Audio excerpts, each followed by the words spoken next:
Hello students, मैं मनोज पुरोहित आपका इन online classes में एक बार फिर से स्वागत करता हूं।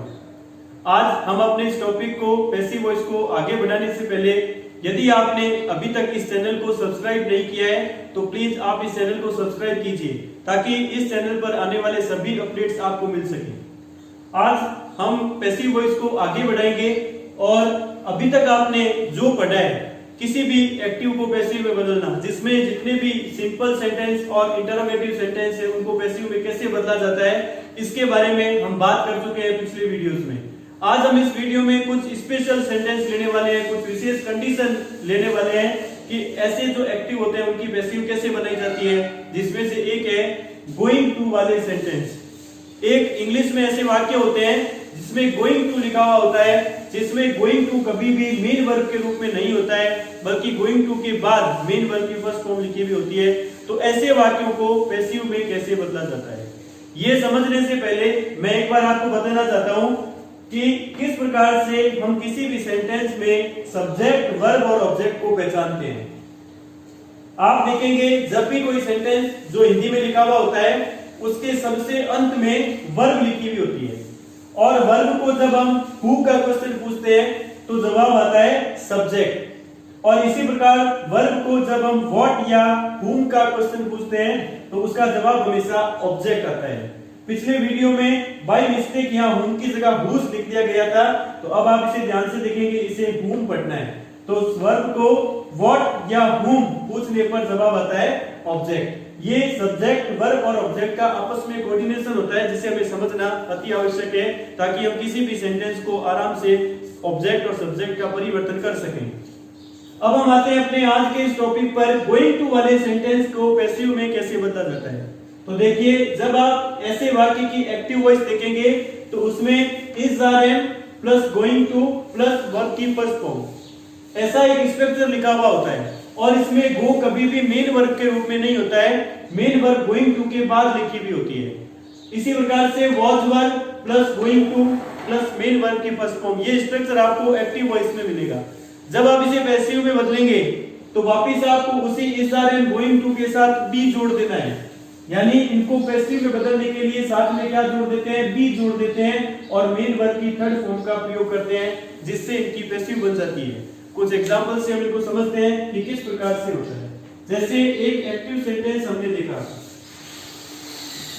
दे आर गोइंग टू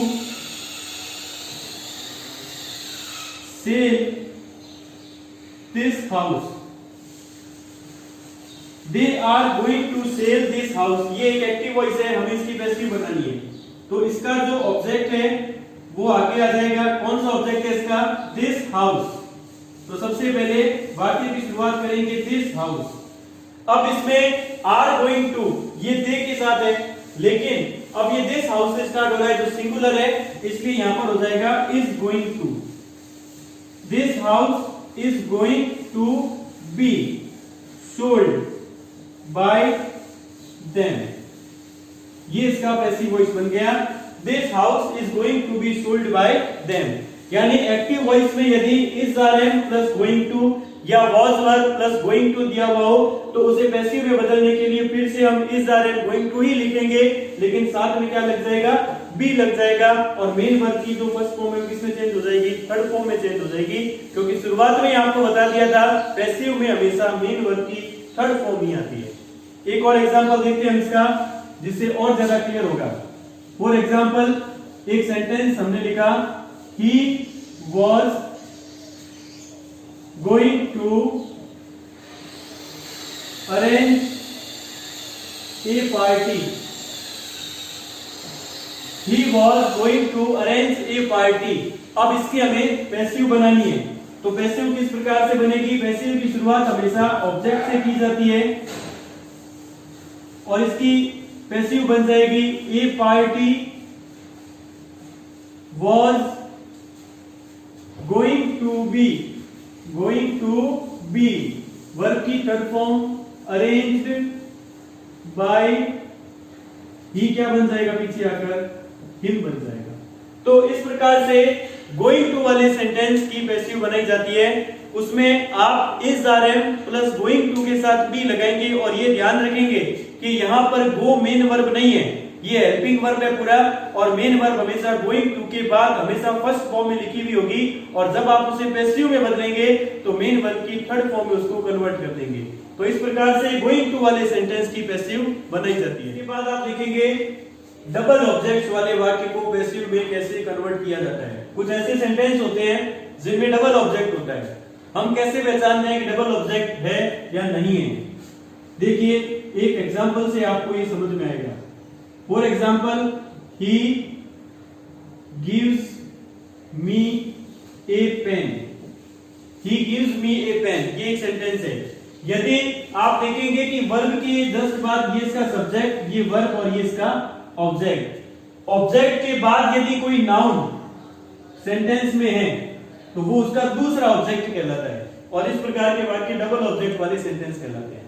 तो ऐसी कंडीशन में एक मी ऑब्जेक्ट हो गया और दूसरा ए पेन ऑब्जेक्ट हो गया, तो हम पैसिव में कौन से ऑब्जेक्ट को आगे लेकर आएंगे? वर्ब के जस्ट बाद जो ऑब्जेक्ट लिखा हुआ है, वर्ब के जस्ट बाद जो ऑब्जेक्ट लिखा हुआ है वही मेन ऑब्जेक्ट होता है, और उसी के द्वारा हम इसकी पैसिव बनाएंगे। यानी मी को आगे लेकर आएंगे तो पैसिव क्या बन जाएगा इसका? I am given a pen by him, यानी बाकी सारा सिस्टम पहले की तरह ही है, सब्जेक्ट को ऑब्जेक्ट बनाना, ऑब्जेक्ट को सब्जेक्ट बनाना, टेंस के अनुसार सही सहायक क्रिया का प्रयोग करना और मेन वर्ब की थर्ड फॉर्म का प्रयोग करना। लेकिन डबल ऑब्जेक्ट होने पर वर्ब के जस्ट बाद जो ऑब्जेक्ट लिखा है उसको आगे लाते हैं और उसी के द्वारा उस पैसिव का निर्माण करते हैं। तो इस प्रकार से हम देख सकते हैं। एक और एग्जांपल देखते हैं किस प्रकार से हम डबल ऑब्जेक्ट वाले सेंटेंस को कन्वर्ट करते हैं। He invites me for a party, इसका एक एग्जांपल एक और बनता है he invites me for a party। जब हम इसका पैसिव बनाएंगे तो पैसिव क्या बनेगा? वर्ब के जस्ट बाद में कौन सा ऑब्जेक्ट है? I am invited by him for a party। किसी भी सेंटेंस में डबल ऑब्जेक्ट होने पर, दो ऑब्जेक्ट होने पर आप हमेशा वर्ब के जस्ट बाद में जो ऑब्जेक्ट लिखा गया है उसको मेन ऑब्जेक्ट मान करके और उसी को आगे लाएंगे और उसी के द्वारा अपने पैसिव की शुरुआत करेंगे। तो आज के इस वीडियो में हमने देखा है कि गोइंग टू वाले सेंटेंस को पैसिव में कैसे कन्वर्ट किया जाता है और डबल ऑब्जेक्ट होने पर हम किस प्रकार से उस एक्टिव को पैसिव में कन्वर्ट करते हैं। आप इन रूल्स को ध्यान से देखेंगे, याद करेंगे, समझेंगे और ज्यादा से ज्यादा इनका अभ्यास करने की कोशिश करेंगे। और इस वाक्य को एक और तरीके से पैसिव में कन्वर्ट किया जा सकता है। यदि आप इसको ऐसा लिखते हैं, I am invited for a party by him, तो ये पैसिव इसका सही माना जाएगा। मेन आपको ये ध्यान रखना है कि पैसिव की शुरुआत वर्ब के जस्ट बाद जो ऑब्जेक्ट है उससे होगी और बाकी सारा जो सिस्टम है पहले की तरह जो हम बात कर चुके हैं वैसा ही रहेगा। आपको इन सारे रूल्स को ध्यान से याद करना है, इनका अभ्यास करना है और पैसिव वॉइस के ज्यादा से ज्यादा एक्टिव सेंटेंस को पैसिव में बदलने की कोशिश करनी है। Thank you. अभी हमने जो पैसिव वॉइस के रूल्स पढ़े हैं, गोइंग टू वाले सेंटेंस और डबल ऑब्जेक्ट वाले सेंटेंस की पैसिव कैसे बनाई जाती है, उनका कुछ अभ्यास करते हैं, कुछ एग्जांपल के द्वारा देखते हैं कि किस प्रकार से हम इसको पैसिव में कन्वर्ट करेंगे। तो फॉर एग्जांपल हमने एक उदाहरण लिया है, आई एम गोइंग टू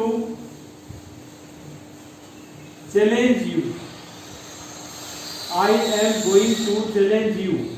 अब इस एक्टिव की हमें पैसिव बनानी है, तो जो आपको सिस्टम बताया था उसके अकॉर्डिंग हम इसकी पैसिव बनाएंगे। सबसे पहले ऑब्जेक्ट यू आगे आ जाएगा, you are going to be challenged, you are going to be challenged by, I क्या बन जाएगा पीछे आकर के? मी बन जाएगा। तो यहां जो पैसिव बना है, यहां जो आपने एक्टिव देखा था I am going to challenge you, जब आप इसे पैसिव में कन्वर्ट करेंगे ऑब्जेक्ट यू आगे जाकर यू ही रहेगा, आई के साथ एम गोइंग टू है, लेकिन यू के साथ क्या हो जाएगा आर गोइंग टू, और उसके बाद पैसिव में बी लगाना है, वर्ब की थर्ड फॉर्म का प्रयोग करना है, you are going to be challenged by me. ये इसका पैसिव बन गया है। और एक एग्जांपल देखते हैं हम इसका किस प्रकार से एक्टिव से पैसिव में कन्वर्ट किया जाता है। We were going to play a friendly match. We were going to play a friendly match। इसकी जब हम पैसिव बनाएंगे तो क्या पैसिव बनेगा इसका पैसिव बन जाएगा a friendly match। A friendly match was going to be played by us। ये इसका पैसिव बन गया। देखिए ध्यान से, एक्टिव सेंटेंस में लिखा हुआ है we were going to play a friendly match, तो ये वी इसका सब्जेक्ट हो गया, वर गोइंग टू ये इसकी वर्ब है, प्ले इसकी वर्ब है, ए फ्रेंडली मैच ये इसका ऑब्जेक्ट है। जब आप इसकी पैसिव बनाएंगे तो शुरुआत हमेशा पैसिव के ऑब्जेक्ट से होती है। A friendly match was going to be, क्योंकि पैसिव में गोइंग टू के बाद क्या लिखना है, बी लिखना है। was going to be verb की third form played by us। समझ में आ रहा है आपके? इसके बाद नेक्स्ट एक और एग्जांपल देखिए। he was going to invite them। he was going to invite them। अब इसकी हम पैसिव बनाएंगे। देखिए यहाँ पर सब्जेक्ट है ही, यहाँ पर वर्ब है was going to invite, और इसका ऑब्जेक्ट है them। तो पैसिव की शुरुआत हमेशा ऑब्जेक्ट से करते हैं। they, यहाँ they के साथ वर्ब हो जाएगा, they were going to be invited by, ये ही पीछे आकर क्या बन गया, him बन गया। तो ये इस प्रकार से गोइंग टू वाले सेंटेंस की हम पैसिव बनाते हैं। जब किसी एक्टिव में गोइंग टू प्लस वर्ब की फर्स्ट फॉर्म लिखी हो तो उसे पैसिव में इस प्रकार से कन्वर्ट किया जाता है। आपको ये ध्यान रखना है, हमेशा ऐसे वाक्यों में गो मेन वर्ब नहीं होती है। यहाँ पर गोइंग टू हेल्पिंग वर्ब है जो एसआरएम या वाज वर्ब के साथ जुड़ा हुआ होगा, और मेन वर्ब हमेशा गोइंग टू के बाद मेन वर्ब की फर्स्ट फॉर्म के रूप में आपको मिलेगी, जिसकी आपको थर्ड फॉर्म में उसे कन्वर्ट करना होता है। इसी प्रकार हमने बात की थी डबल ऑब्जेक्ट वाले सेंटेंस, तो उसके लिए भी आप देख सकते हैं एग्जांपल उसके। द टीचर गिफ्टेड मी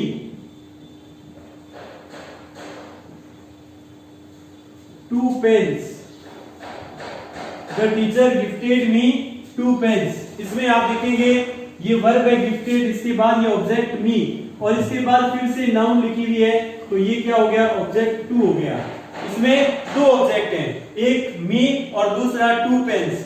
तो ऐसे वाक्य में आपको नियम बताया था, आप ऐसे वाक्य में वर्ब के जस्ट बाद जो ऑब्जेक्ट लिखा हुआ है उसी को मेन ऑब्जेक्ट मानकर उससे पैसिव की शुरुआत करेंगे। I was gifted two pens by the teacher. ये इसका पैसिव बन गया। ये मी जो मेन ऑब्जेक्ट है आगे आया, आई बन गया। आई वॉज क्यों आया, क्योंकि यहाँ मेन वर्ब की सेकंड फॉर्म है, और मेन वर्ब की सेकंड फॉर्म एक्टिव में होने पर पैसिव में क्या होता है, वॉज या वर होता है। I was gifted two pens by the teacher. और एग्जांपल देखिए इसका, दो ऑब्जेक्ट डबल ऑब्जेक्ट होने पर कैसे किया जाता है। The boy fetched me a glass of water। The boy fetched me a glass of water।